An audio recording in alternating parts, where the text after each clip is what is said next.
My dear brothers and sisters, some weeks ago, we began our garden for spring with leafy salad greens. Today, while still in the depths of winter, we're going to be planting tomatoes and peppers. And that's the whole thing about gardening, anticipating 3 months ahead. So let's get on with our planting. And we're going to be doing heirloom and historic varieties, of course. And we're starting with an Amish paste tomato, an utter delight going way back in American history. And we've got this from Baker Creek Heirloom Seeds. They're wonderful people. Please patronize them. Visit their glorious website. So we have our Amish paste tomato. Amish paste tomato. And then we're going to do, our next one is going to be another old-time variety called Mortgage Lifter. I was quite taken by the name. I couldn't resist.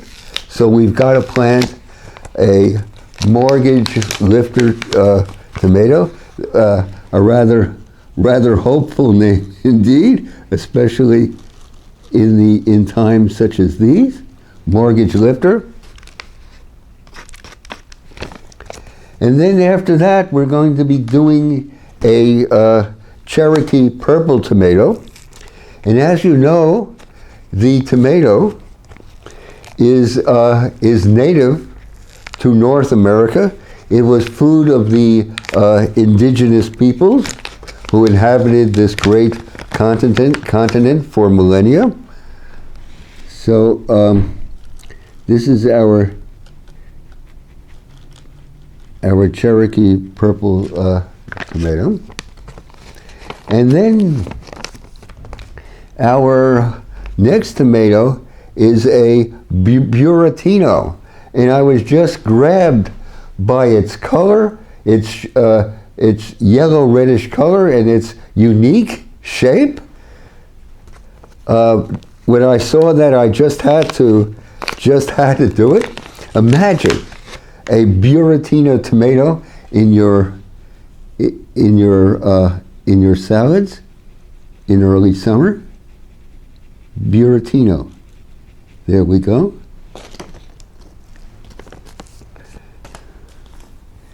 And then we're going to be doing a ground cherry. Imagine this delightful fruit. It's part of the same family as the tomato, the Solanum family. And it comes, this little fruit comes wrapped in its own parchment. An utter delight and very prolific, I might add too. So, ground cherry. And then let's do some peppers. This is a sweet pepper called it's said to be the sweetest of all peppers. It's called a leafy pepper.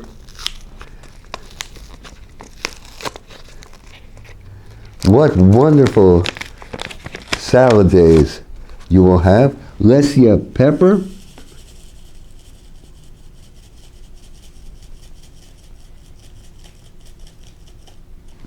Okay.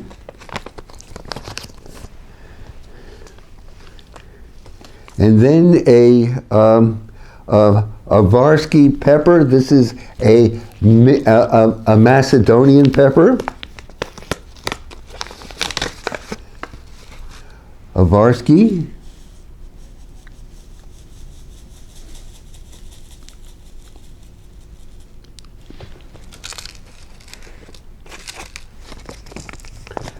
And finally, we're going to be planting a calendula, an edible flower. Imagine the touch of red,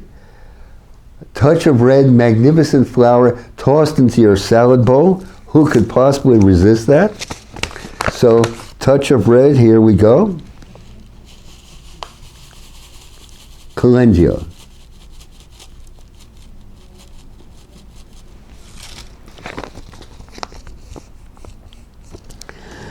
Now, when I get home, I will water. And I will water give it a deep watering, and then I will cover the tray with a plastic, cover the tray, and once a day, every morning, I water the tray. I'll keep it in a warm location in my house, maybe in my kitchen. How about underneath the kitchen table? And then as soon as germination occurs, I'll put this in a south-facing window. That's very, very important. As soon as you see germination, put it in a south-facing window. And when the plants come up, harden them off, put them outside, transplant them to a large tray, put them in sunny location. And then when they're strong enough and robust enough for transplanting, do so into the permanent location in your magnificent garden.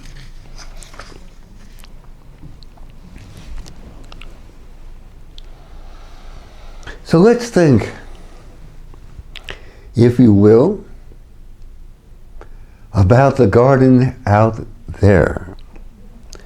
The headlines proclaim every day that the social fabric is torn. We've become a nation of strangers. And it seems to me that in a situation so out of balance, why not, brothers and sisters, why not consider a day of cleansing, a day of contrition, a day of regeneration? That's right, a day, you've guessed it, a day of just drinking water. Can you handle it? A national fast. A national fast. And let's follow that day of national fasting by continuing to get our act together with a day of living food, just fruits and vegetables, no snacks, no soft drinks, no takeout, no ultra-processed. Just living greens, lettuce, kale, parsley, and chard.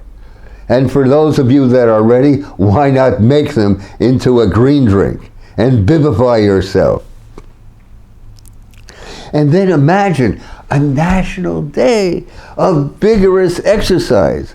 Imagine every park, every playground, every schoolyard filled with Americans engaged in calisthenics, stretching and moving to the sound of music. And why not do it? Why not proclaim a day of tree planting?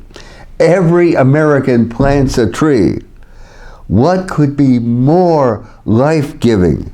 What more organic way to stabilize the climate and revitalize this American earth? The winter months are upon us. Let's take advantage. It's the ideal time right now to plant a tree. And make it an heirloom historic apple tree, please. We used to have a nursery in West Marin devoted to propagating. We propagated hundreds and hundreds of heirloom apple trees, which we distributed throughout the United States. And why not?